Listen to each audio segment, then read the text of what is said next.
এটা আলাদা ভিডিও করছি। এটাই আমি দেখাবো শুধু ক্যামেল এক্সারসাইজ, যেটা আমাদের কোমরের পক্ষে খুব জরুরি। ক্যামেল এক্সারসাইজটা কিভাবে করব আমরা দেখাচ্ছি।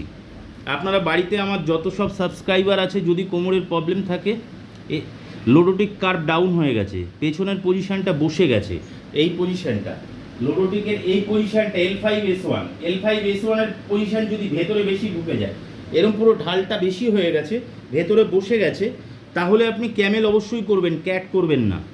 ক্যামেল এক্সারসাইজটা দেখাচ্ছি।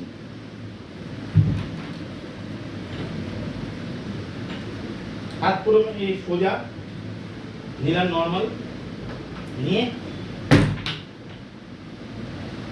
1 2 3 3 সেকেন্ড হোল্ড, আবার নর্মাল, আবার 3 সেকেন্ড হোল্ড, নর্মাল, আবার 3 সেকেন্ড হোল্ড, নর্মাল। এটা হচ্ছে ক্যামেল এক্সারসাইজ বন্ধুরা, এটা অবশ্যই ট্রাই করতে পারেন। নমস্কার।